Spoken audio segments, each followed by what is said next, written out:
के वास्ते दिया गया उसकी जानकारी होनी चाहिए, लेकिन किसी भी तरीके से आप गैर कानूनी कार्य करेंगे तो उसकी छूट तो नहीं मिलेगी। सरकार की ओर से जेपीसी की बैठक के दौरान ये आंकड़ा रखा गया जिसमें कहा गया कि उत्तर प्रदेश में वक्फ की जमीनों में 78% जो जमीन है वो सरकारी है। ऑथेंटिक डेटा है।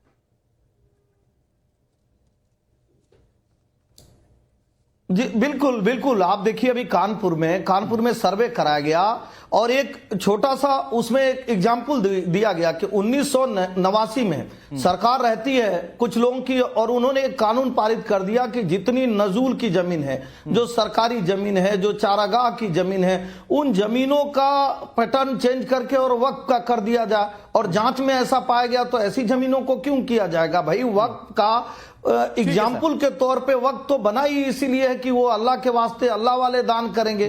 जो सरकार की जमीन है वहां नहीं जाएगी। दूसरा एक एग्जाम्पल आपको दूंगा, मथुरा में छाता एक गांव है, वहां का खसरा संख्या 108, वो व्यक्तिगत जमीन होती है, उसको समाजवादी पार्टी की सरकार में 1081 करके वो वक्त को दे दिया जाता है। तो इस तरह से बहुत सारे कार्य हुए हैं जो मनमानीपना कुछ सरकारों ने किसी को खुश करने के लिए किया है। वर्तमान की सरकार पारदर्शिता से देख रही है, जो वक्त की संपत्ति है उसको मिले, जो नहीं है वो नहीं मिले।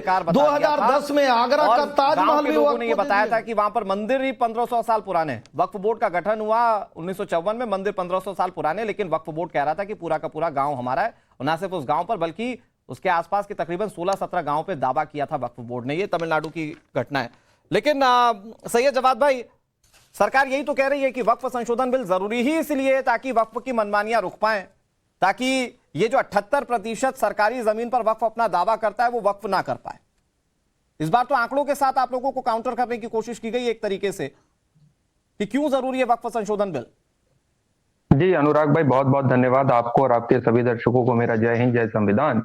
देखिए क्या है, भारतीय जनता पार्टी उद्योगपतियों के लिए काम करने वाली पार्टी है जी। और वक्फ बोर्ड में संशोधन वो इसलिए कराया जा रहा है क्योंकि वो अपने चंद उद्योगपति मित्रों को इसका फायदा पहुंचा सके। उदाहरण मैं आपको देता हूं।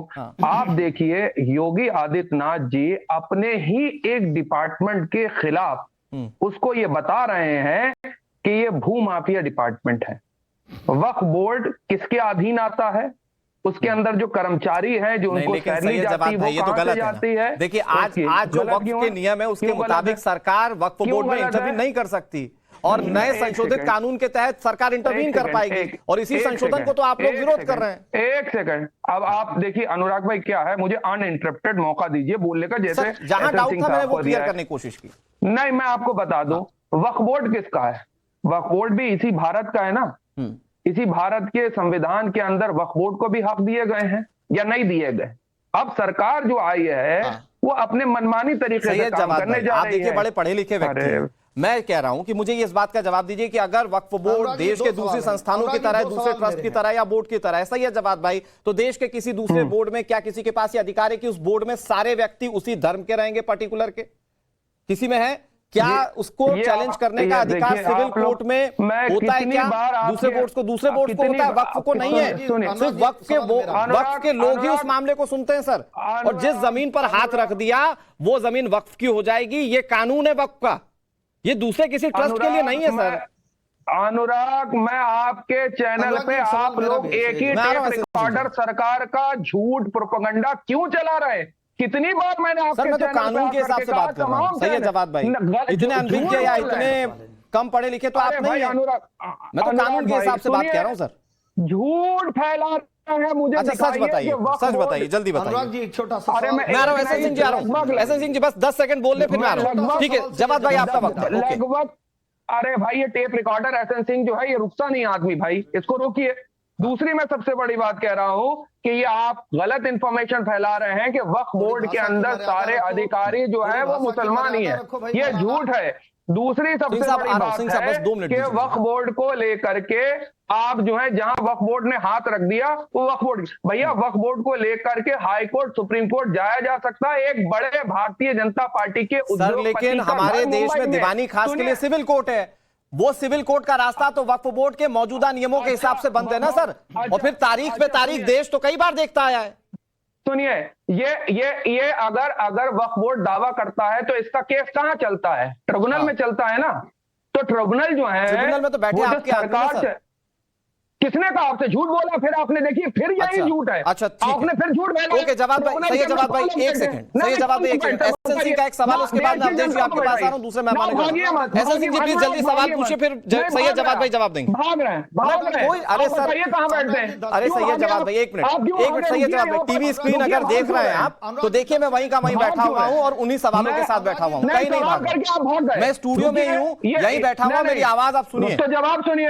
ये आपने आरोप लगाया कि सारे वक्फ बोर्ड के अंदर ट्रिब्यूनल के अंदर मुसलमान बैठते हैं। एक सेकंड, सही है जवाब, एक मिनट एसएन सिंह जी, एक मिनट, सही है जवाब भाई जवाब दे रहे हैं, सही है जवाब दी, जल्दी प्लीज जल्दी। अब जो संशोधन उस अच्छाई के लिए हो रहा है, क्योंकि पहले की सरकार वो अच्छाई के लिए संशोधन नहीं की, उसने कहा कि हम अच्छाई के लिए संशोधन करेंगे, लेकिन उन्होंने खुश करने के लिए संशोधन किया। संशोधन भी कैसा कर किया कि अगर मौलाना कह देता है कि एसएन सिंह की जमीन हमारी है तो एसएन सिंह को सिद्ध करना होगा कि ये जमीन उनकी है। मैं एक छोटा सा एग्जाम्पल दूंगा, मैं एक एग्जाम्पल दूंगा भैया, आपको तकलीफ भारत के लोगों से होगा। अगर आप चाहते हो कि भारत की भूमि हम अपने धर्म के लिए लें तो धर्म के आधार पर देश का बंटवारा हो गया है। धर्म पे अगर देश चलाना है, धर्म के हिसाब से कानून चलाना है तो एक देश आप ले चुके हैं, इस देश में धर्म अच्छा एक मिनट नहीं चलेगा।